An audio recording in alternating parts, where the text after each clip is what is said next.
ফের বাংলার আকাশে দুর্যোগের মেঘ। ঘূর্ণাবর্তের জেরে বঙ্গোপসাগরে নিম্নচাপের সম্ভাবনা। আলিপুর আবহাওয়া অফিস সূত্রে খবর, আজ এবং কাল দক্ষিণ 24 পরগনা জেলা সহ বেশ কয়েকটি জেলায় বঙ্গোপসাগরে নিম্নচাপের জেরে ভারী বৃষ্টির সম্ভাবনা রয়েছে। গঙ্গাসাগর পাখির প্রতিমার কাকদ্বীপ, ফ্রেজারগঞ্জ সহ সুন্দরবনের বিভিন্ন জায়গায় প্রশাসনের তরফ থেকে চলছে মাইকিং।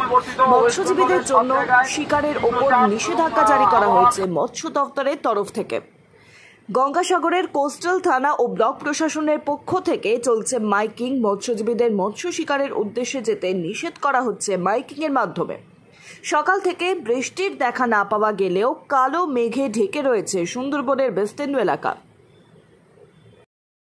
বিশেষ ঘোষণা, গঙ্গাসাগর কোস্টাল জিএস থেকে মৎস্যজীবীদের উদ্দেশ্যে একটা বিশেষ ঘোষণা।